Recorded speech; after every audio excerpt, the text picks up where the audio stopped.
Saludos desde la Universidad Nacional de Ingeniería.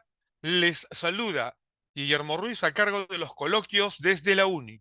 Reciban el cordial saludo del doctor Alfonso López Charnava, rector de la Universidad Nacional de Ingeniería, así como del director de la Escuela de Posgrado, doctor Víctor Caicedo Bustamante. Queridos participantes, reciban un cordial saludo desde la Universidad Nacional de Ingeniería.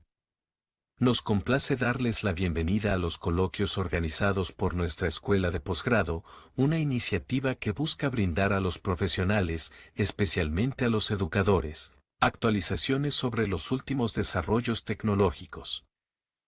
Bienvenido a todos. Les saluda Guillermo Ruiz a cargo de los coloquios desde la UNI y de otras actividades de carácter académico dentro de la universidad.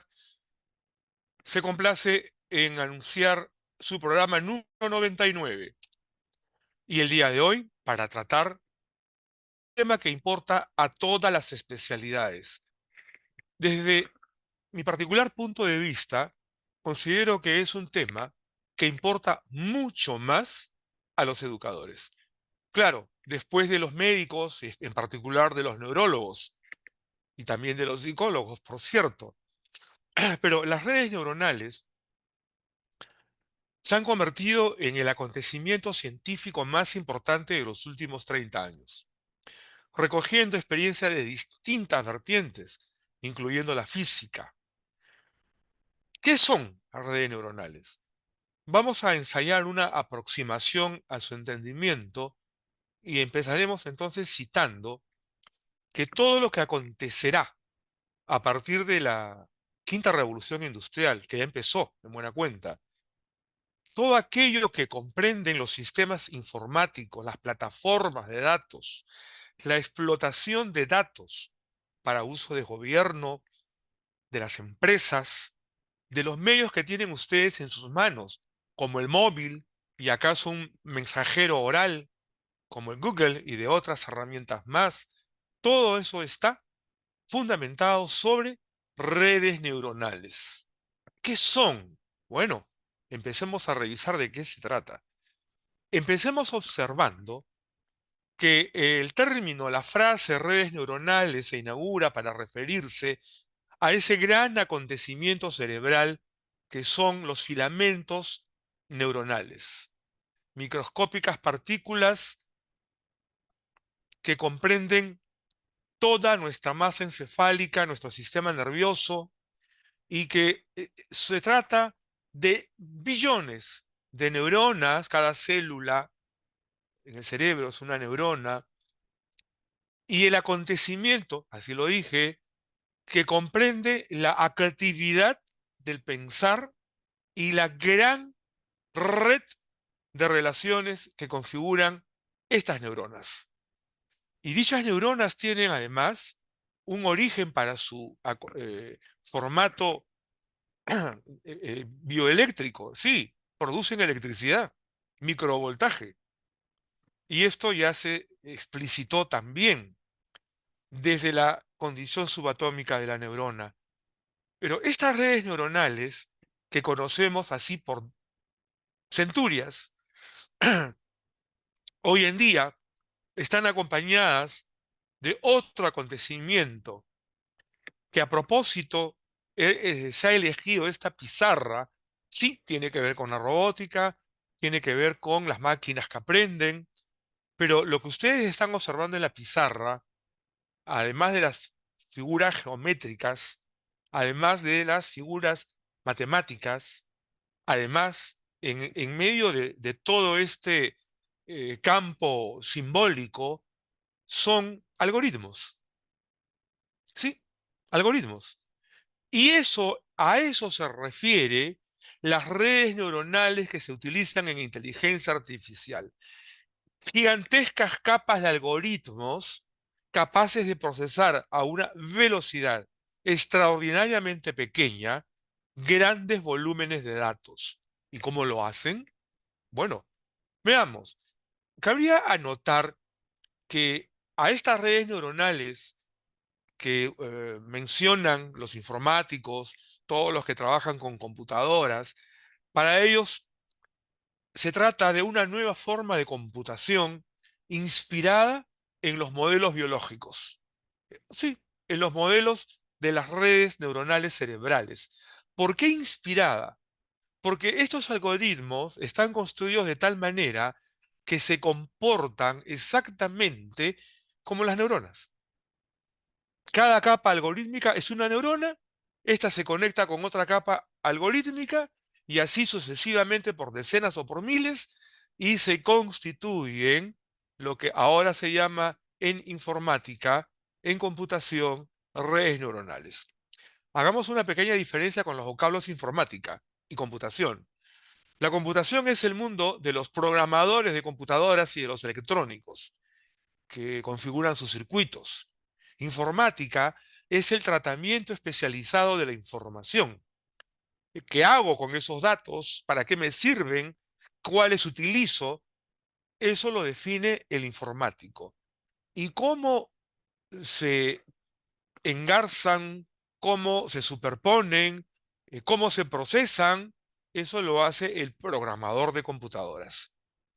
Estas redes neuronales, por cierto, inspiradas en las redes biológicas, en las redes, se convierten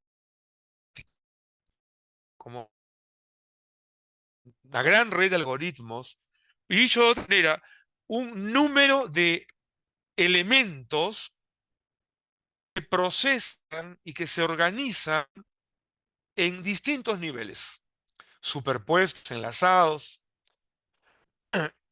Las redes neuronales biológicas tienen esa característica. Las redes neurológicas está compuesta por dendritas y axones, músculos que reciben y otros que envían.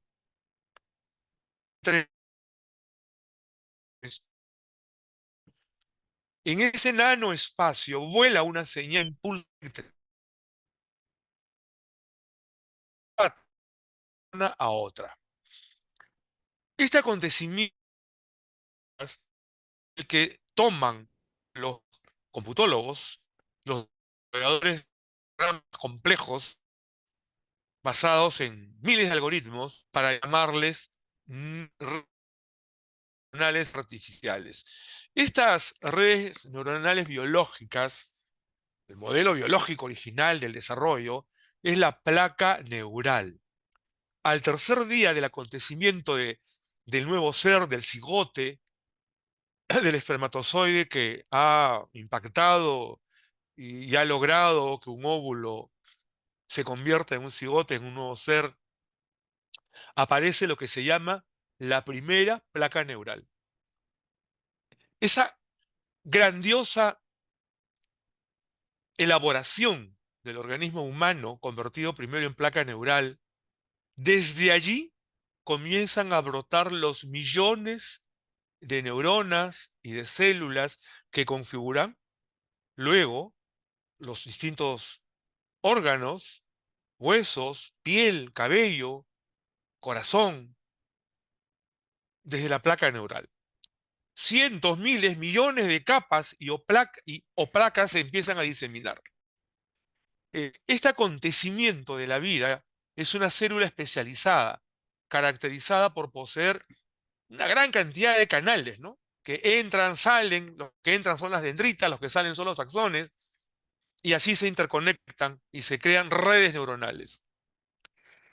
Y operan cada dendrita y cada axón como sensores que recogen información y que envían información y la derivan hacia el cuerpo de la neurona, al interior de la neurona. Esta procesa el dato y lo relanza. Y al relanzarlo se dice que se genera una sinapsis, ¿no? Una comunicación, un envío de respuesta y así alrededor de toda la red neural y surge el acto de pensar. Bueno, se ha descrito nuevamente, muchos de ustedes ya lo sabían, solo para hacer la analogía con lo que viene ahora, que son las redes neuronales biológicas. Como ya se citó, estas están inspiradas eh, o dan lugar a las redes neuronales artificiales. Y tienen ustedes ahí un gráfico que podríamos decir una ecuación, representando una cadena de algoritmos complejos que se han programado para crear una red neuronal artificial. Y esto se convierte en el método de la inteligencia artificial. Esa inteligencia artificial que ahora nos ha impactado y que se utiliza para hacer transferencias de todo tipo, ubicaciones geográficas desde el móvil, envío de mensajería de manera internacional, transferencia de fondos. Todo esto que está basado en inteligencia artificial, que se programa en las computadoras, que es procesamiento de datos especializados, todo esto está inspirado, como se ha citado, en la forma en que lo hace el cerebro humano. Ahora bien, estas redes neuronales artificiales en las que nos vamos a detener, porque es muy importante que los educadores lo sepan, porque con esto van a elaborar nuestros estudiantes en breve, los de la primaria, los de la secundaria, los que están en la universidad. Se habla de redes neuronales artificiales que sirven de soporte para las historias clínicas que utilizan los médicos, para la mensajería desde el móvil, WhatsApp, por ejemplo, lo que ustedes le piden oralmente al móvil, a la computadora, y esto va a estar cada vez más especializado y con eso van a operar los futuros profesionales. Ellos tienen que empezar a comprender cómo funciona esto, pero a su vez va a ser prioritario que comprendan cómo funciona nuestro cerebro. Al no entender cómo funciona nuestro cerebro, estamos cometiendo el grave de no activarlo, de volverlo ocioso. Hasta cuando hablamos, esas maneras simplóneas de hablar no son otra cosa que atrofiar la velocidad que el cerebro puede operar. En esos educadores tenemos un rol importante que retomar, porque en la medida que los futuros adultos estén preparados para usar una gama amplia de palabras, para tener una narrativa lógica, estar muy lejos de usar los sistemas informáticos basados en inteligencia artificial. Ese es el gran temor de muchos países,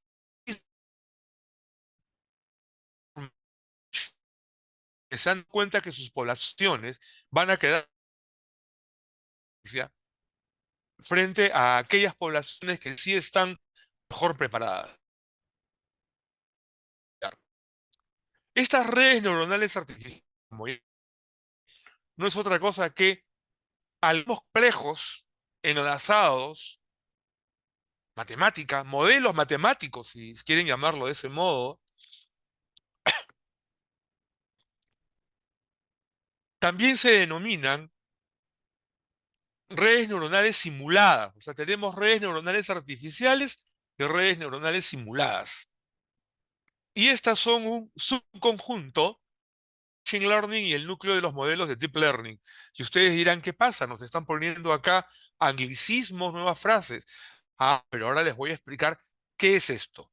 Para empezar, las siglas ANN, vayan familiarizándose con ellas, que son justamente las redes neuronales artificiales, Artificial Neural Networks, ¿no? Vayan familiarizándose con estas porque son la simbología que va a identificar justamente los patrones, los instrumentos de inteligencia artificial con los cuales ya hemos empezado a operar. Y esta otra sigla de Simulate Neural Networks, CNN, que es otro subconjunto de las llamadas redes neuronales artificiales. ¿Y qué cosa es un Machine Learning? Bueno, para aprendizaje automático, máquinas que aprenden. ¿Qué significa? Se hacen algoritmos tales que están programados para autocorregirse, para autorredireccionarse en función de los datos que ingresan y de los nuevos algoritmos que autoproducen. Ya no necesitan que el programador intervenga nuevamente. Basta con el programa de partida. También se habla por eso de programas de entrenamiento. Ahora lo vamos a repetir eso. Entonces, a eso se refiere aprendizaje automático, machine learning o máquinas que aprenden, que no es otra cosa que software instalado, embebido en algún determinado equipo, a adicionar, recablearse, vale el término, y generar nuevos programas para atender exigencias más complejas. Y el deep learning o aprendizaje profundo, justamente cuando el programa de inteligencia artificial ha alcanzado una robustez y una complejidad mayor, se dice que son capaces de realizar aprendizaje profundo. Es pues una alegoría, ¿no? Para referirse a que se trata de un circuito de algoritmos cuya complejidad logra realizar en breve tiempo grandes procesamientos de datos y dar respuesta y dar reportes. A esto le llamamos el deep learning. Ahora bien, estas redes neuronales artificiales,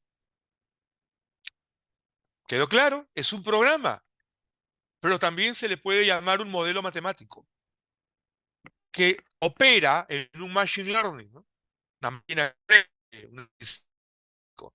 Sí, pues, y como está preparado de tal manera que se puede autorrecomponer, se dice que toma decisiones de forma similar al cerebro humano, utilizando procesos, sí, pues, que imitan la forma como las neuronas biológicas operan juntas para identificar a partir de la observación de los fenómenos o de los hechos o de los objetos que tocamos y así sopesar opciones, dice, y producir conclusiones.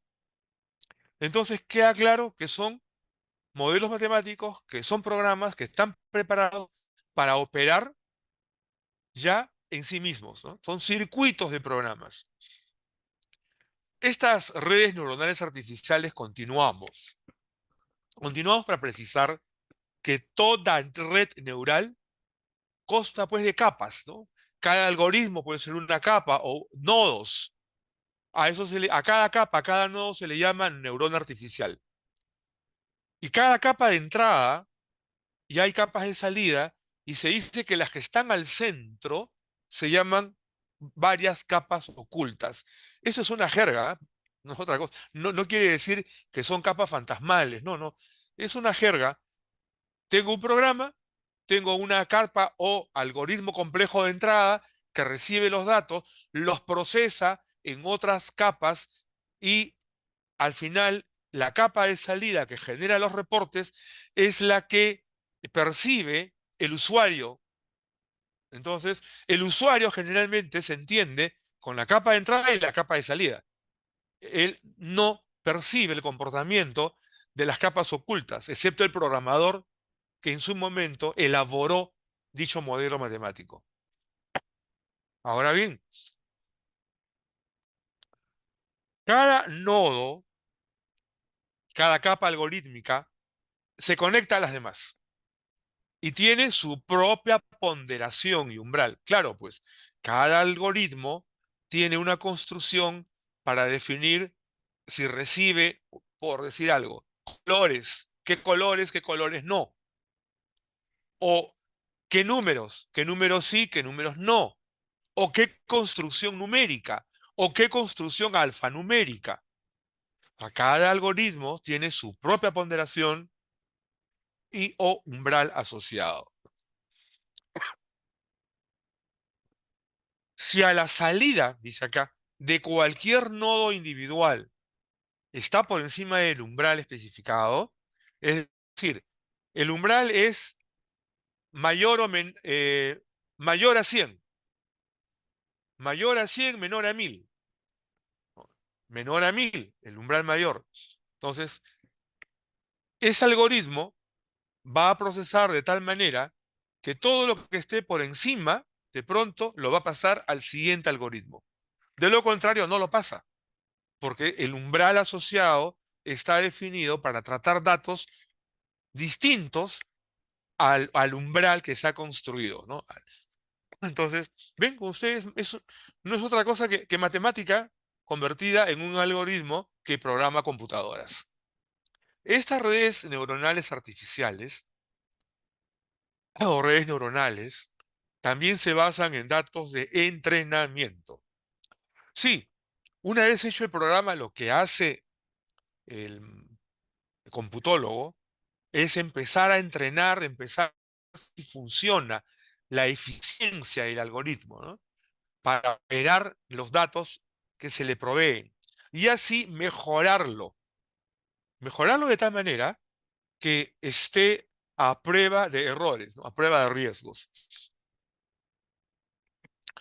Y así perfeccionadas se convierten en potentes herramientas de inteligencia artificial, ¿no? Y clasifica y agrupa datos a gran velocidad. Como ven ustedes, ya he explicado, se desmistifica esto, ¿no? Justamente esa es la intención de este coloquio. Las tareas de reconocimiento de voz, de imágenes, ustedes habrán escuchado de programas de inteligencia artificial capaces de reconocer rostros o cualquier tipo de imagen para lo cual se le entrena, ¿no? Pero eso puede llevar eh, muchas horas si lo tuviera que hacer el ojo humano mientras observa un rostro y dice, a ver, rostro es trigueño, y tiene que recurrir a una base de datos automática o mecánica donde hay rostros trigueños de varón entre 20 y 30 años. Imagínense todo lo que demoraría una persona. Pero los programas de inteligencia artificial que ya operan con algoritmos especializados lo hacen en un instante. Y eso es lo que hacen las redes neuronales o algorítmicas de búsqueda de Google, justamente, ¿no? Hay tres tipos de redes neuronales más identificables o de mayor uso. No son los únicos, ¿ah? No son los únicos. Y este es algo además que está todavía en proceso, todavía en un momento de acomodamiento.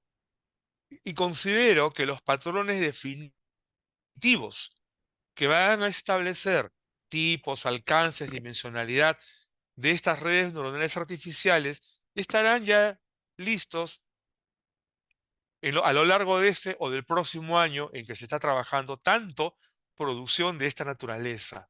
Pero bueno, veamos este tipo de red neuronal o de tipo 1.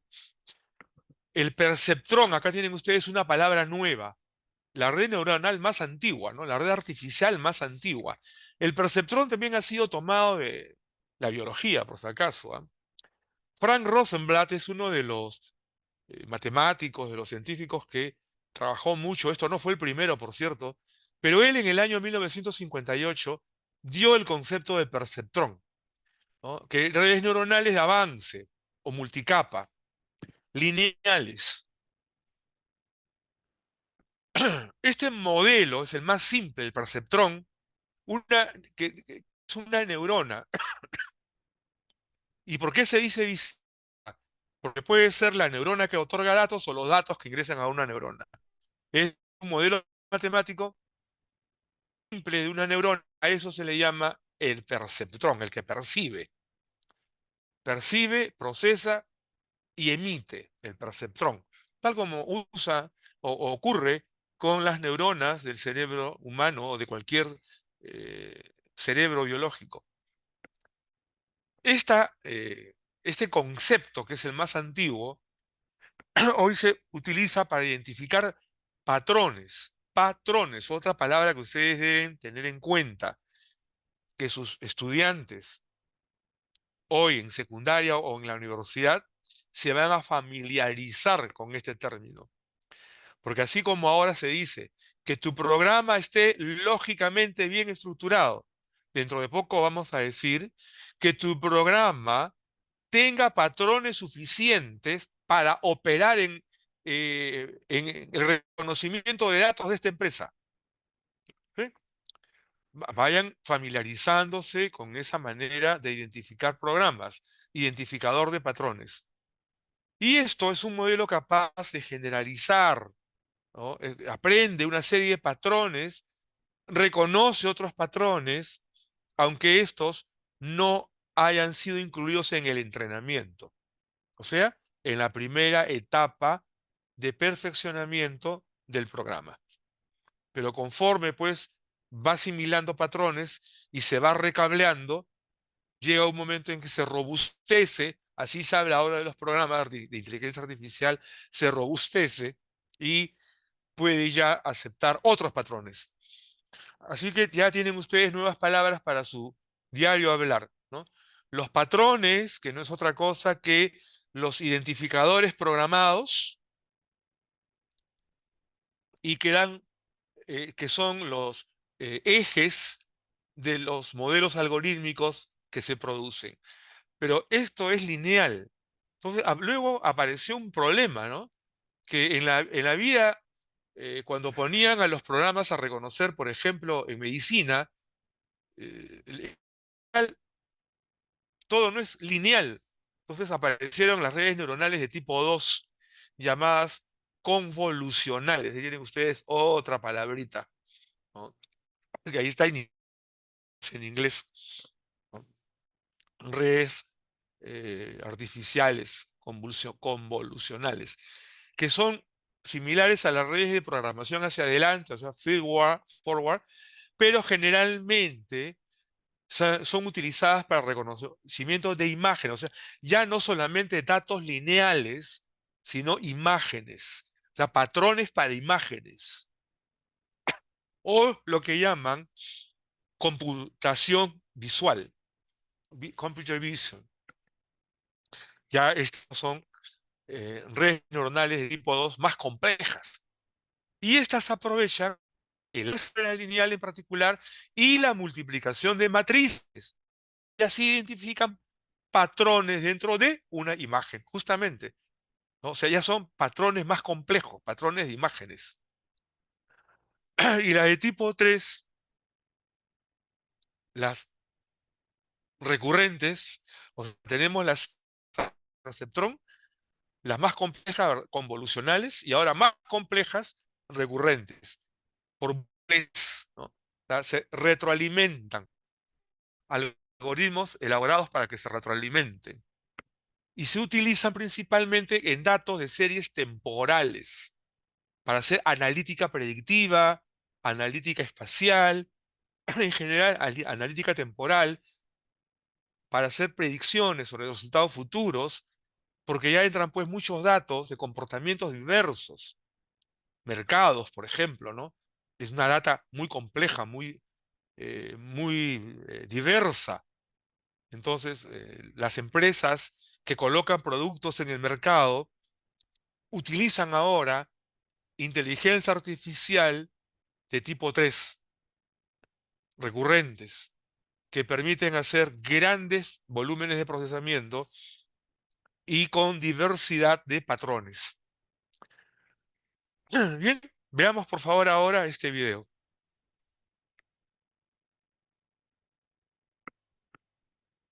El desarrollo de la sociedad digital obliga a que la educación modifique también el modelo de cómo hacemos las cosas en las aulas, en general la gestión académica.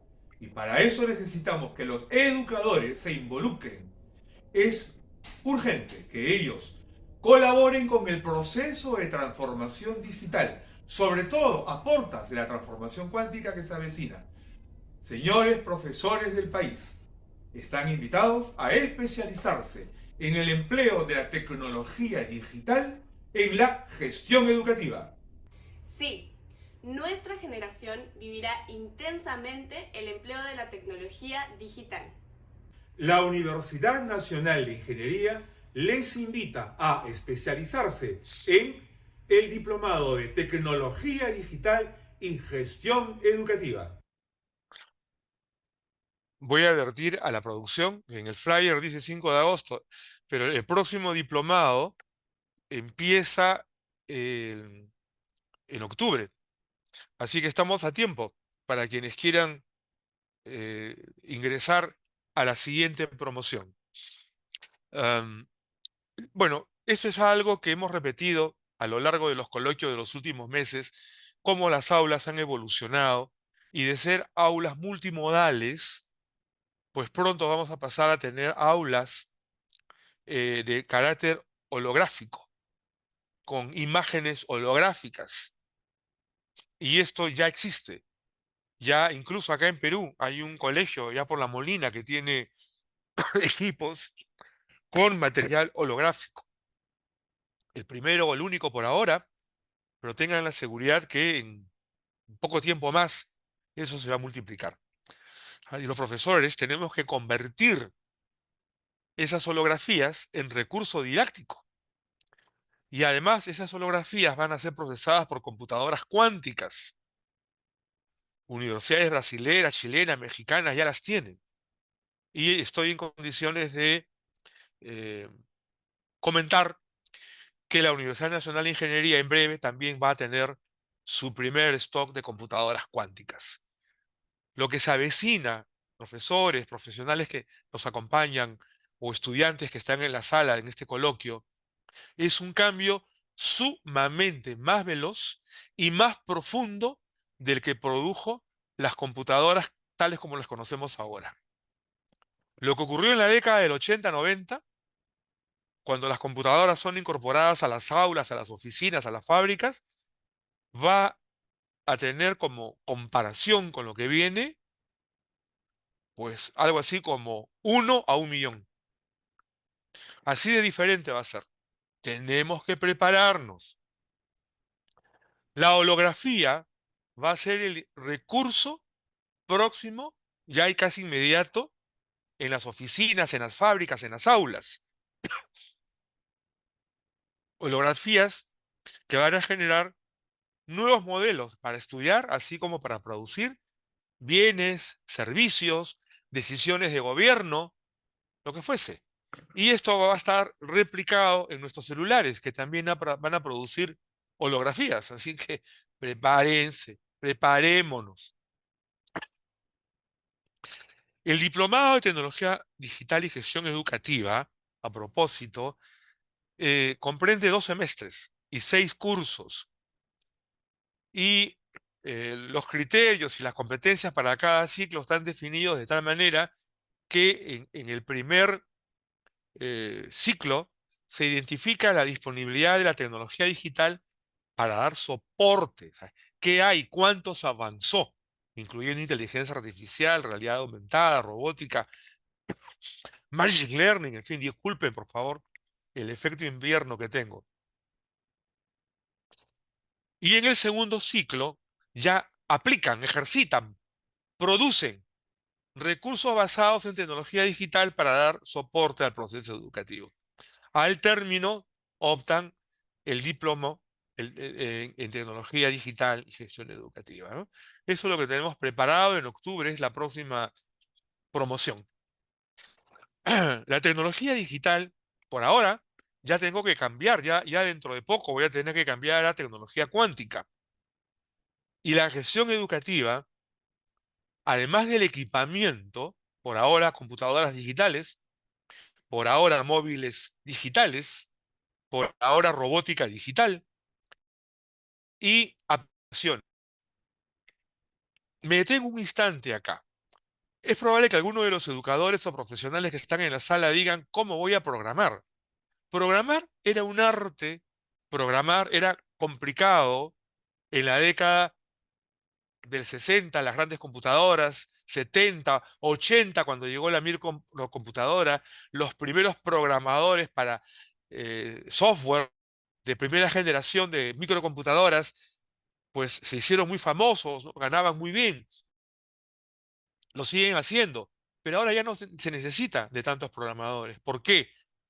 Porque los programas ahora son sumamente fáciles de utilizar y son programas que hacen programas, así como lo oyen.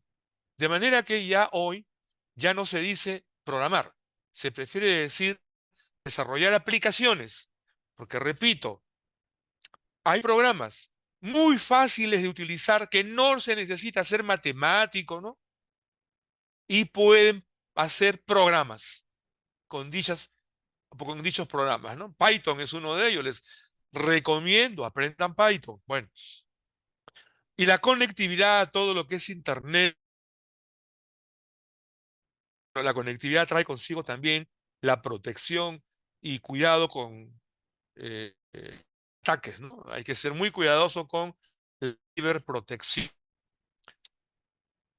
Y en cuanto a gestión educativa, hoy hablamos permanentemente de modelos. Y así como se ha dicho mucho en las últimas décadas que los modelos educativos tienen que cambiar, que los modelos educativos de la década de los años 50 del siglo pasado ya no tienen nada que ver con los tiempos contemporáneos, es verdad, los modelos van a tener ahora periodos más breves, porque así como se avecina la computación cuántica, ¿qué vendrá después? Entonces, tenemos que prepararnos para remodelar la cuestión educativa a, a las nuevas exigencias productivas.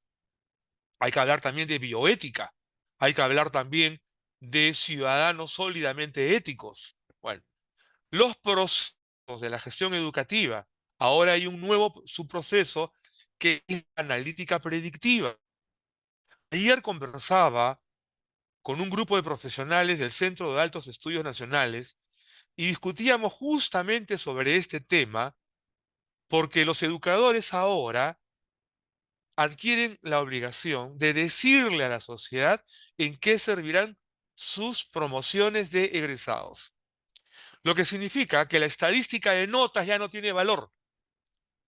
Lo que ahora tiene valor es herramientas de analítica predictiva, decir, esta promoción está preparada de tal manera que le puede servir al país, a la región, en tal y cual cosa, en un horizonte de 10 años, analítica predictiva.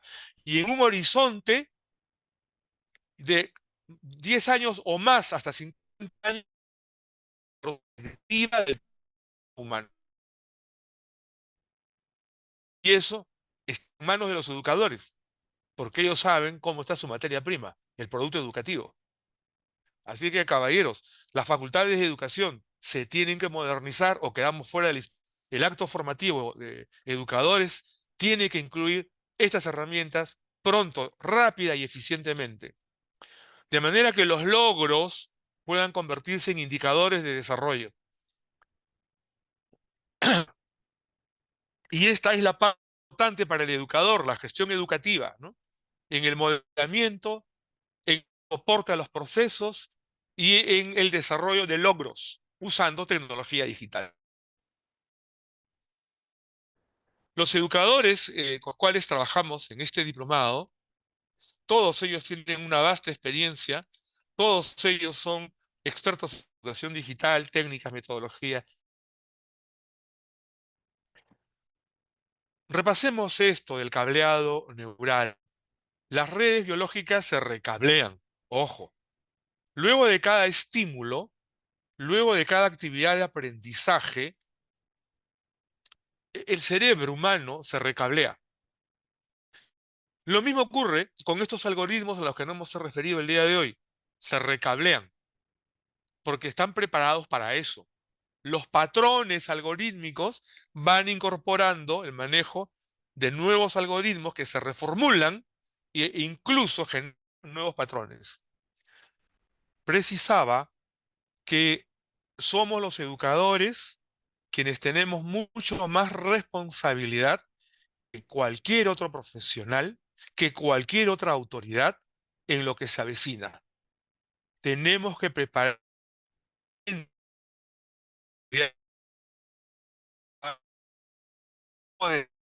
del reto cuántico.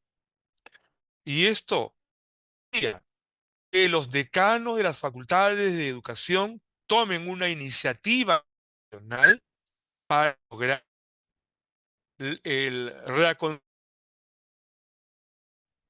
y todos los talleres de experiencia que puedan rolar con los futuros educadores.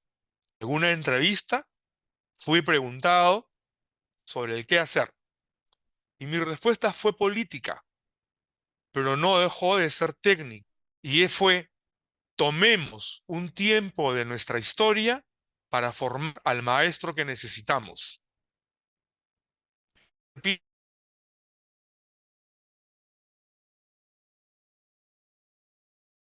razonamiento cuántico se forma desde el vientre materno.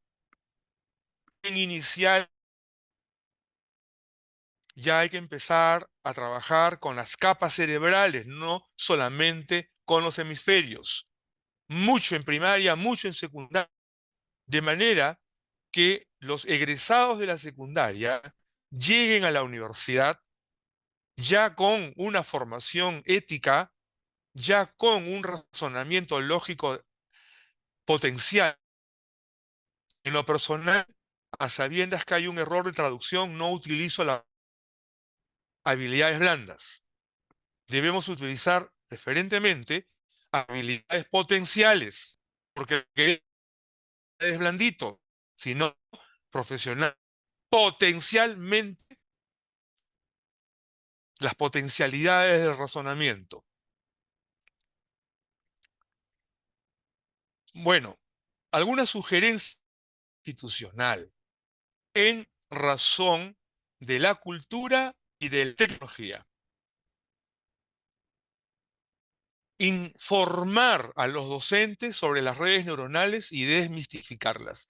Y a propósito, allí no si son biológicas o artificiales. Hay una teoría del conectivismo inaugurada por George Siemens allá por el año 2010 aproximadamente, en Perú. Y su teoría ha tenido un impacto muy importante, basada en que los educadores deben desarrollar en un alcance superlativo las redes cerebrales, de modo que el educando sea consciente de su funcionamiento neuronal. Hay el primer nivel de conectivismo, para luego ampliar sus habilidades cerebrales en búsqueda de nueva información, de nuevos conocimientos en otros cerebros, usando Internet, usando toda la gama de capacidades comunicacionales que existen hoy en día. Y ese segundo nivel ya se llama el conectivismo ampliado, pero donde el individuo sabe lo que busca, lo que quiere y sabe identificar quién le puede proporcionar la información o el conocimiento que necesita y que él puede ser buscado por otros para que proporcione la información o el conocimiento que dispone. Entonces, este nuevo escenario es una ampliación de lo que hoy se vive, que se llama la integralidad de los sistemas de información. Ahora vamos a hablar de la integralidad de los sistemas de información en la gobernanza del talento humano. Ya no es únicamente en la gobernanza de los equipos. Ya eso ya está claro. La robótica, la inteligencia artificial, ya sabemos que ahora hay equipamiento muy potente que nos sirve, que nos ayuda para ampliar las potencialidades de nuestras redes neuronales biológicas hacia las redes neuronales artificiales. El conectivismo ampliado en el conectivismo en las redes con otros individuos. Esto los docentes lo tienen que tener muy claro. Y cómo estimular las redes neuronales de cada individuo para formar el colectivo de aprendizaje y el colectivo social en un nuevo tipo de ambiente comunitario. Habría que añadir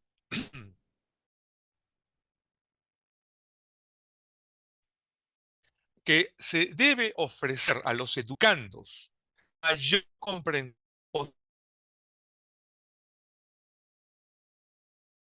Increíble que los chicos todavía no sé cómo funcionan se les dice que hay neuronas, que hay dendritas, que hay axones, conocen ellos la velocidad de procesamiento, cuál es la salud cerebral, cómo se debe estimular, qué son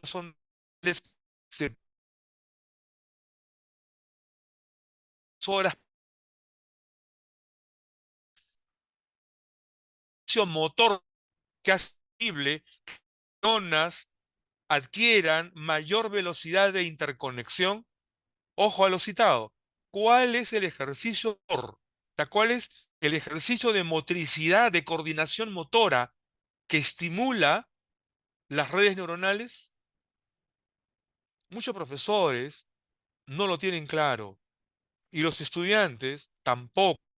Y los estudiantes deberían estar bien enterados para que aprendan a ejercitar mejor sus propios. Un asunto que invitamos a las decanaturas de las facultades de educación, a los maestros de las facultades de educación, a hacer el gran recambio a la sociedad contemporánea. Quiero pasar ahora a hablarles del programa centenario de la este programa rumbo a los 150 años de la universidad que se cumplen en julio del 2026. Este programa trae consigo una serie de actividades llamadas becas, llamadas asistencia técnica a colegios, a empresas, a otras universidades y promoción tecnológica. Estos coloquios son parte de la promoción tecnológica. Vienen otros de otras especialidades auspiciados por otras facultades y ofrecemos programas de cursos técnicos y de especialización. Uno de ellos es un cursillo de 24 horas cronológicas, o sea, 32 pedagógicas, sobre tecnologías emergentes para educadores. Se lo recomiendo. Va con media beca. La única condición es que el colegio donde ustedes trabajen, el director, pida la matrícula con media beca. Nada más. Este es el cursillo al que me refiero. Esos son los temas, ¿no? Educación digital de la cuarta a la quinta revolución industrial, inteligencia artificial, gestión de proyectos de chats procesados, el chat GPT, el arte de promptear, ¿no? Que ya existe el nuevo verbo probado por la Real es GPTear, ¿no? Yo GPTeo, yo utilizo un chat GPT. Eh, estrategias educativas basadas en inteligencia artificial, el chat GPT, nueva tematización del pensamiento, muy importante, en la educación digital, gamificación y robótica. Este cursillo va a estar a cargo de 3 especialistas.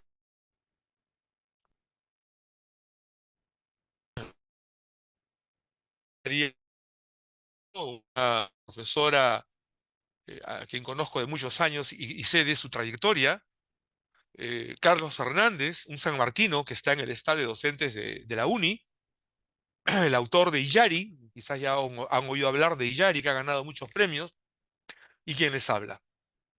Estos son los teléfonos para que puedan llamar o para que puedan pedir el nombre. César Sal es el director de la Dirección de Responsabilidad Social y Desarrollo Sostenible. A él hay que acudir para pedir la media beca. Y se las van a entregar, por supuesto, porque la universidad. Bueno, estoy llegando al final de esta ocasión, de este coloquio número 99. Quiero alcanzarles una invitación muy especial. Quiero agradecer. Muchos de ustedes nos han acompañado en una multiplicidad de coloquios habidos a lo largo de estos 2 años y medio. Quiero confesar que nunca pensé que iba a llegar al programa número 100, la próxima semana, el 29 de agosto. Los invito de todo corazón. Va a ser un programa especial. Vamos a tratar ese día un tema de tecnología cuántica. Va a ser breve porque tenemos la visita de varias personalidades que nos van a acompañar para el coloquio número 100. En buena cuenta, los coloquios desde la UNI se han convertido en el único programa de tecnología para educadores y en realidad para todos los profesionales, ¿no? Cualquier disciplina, que a lo largo de 2 años y medio ha contribuido con despertar la vocación por la transformación digital y continuaremos con la nueva transformación cuántica. En el chat está enlace de la ciencia. Nuevamente mi agradecimiento a la ingeniera Dueñas, la mesa de ayuda, extraordinaria durante todo este tiempo, y esperamos que la ingeniera Dueñas todavía se quede con nosotros mucho tiempo más y quien conduce el programa pueda seguir en esta iniciativa colaborando con la educación, colaborando con la tecnología. Bien, educación, las redes neuronales, ¿qué son? Es una contribución de la Universidad Nacional de Ingeniería desde la Escuela de Posgrado para la Tecnología Digital y Gestión Educativa. Sí, casualmente el coloquio número 100 les vamos a dar el micrófono a todos ustedes, así que por favor acompáñennos, va a ser grato escucharlos, va a ser grato conocer también de sus inquietudes.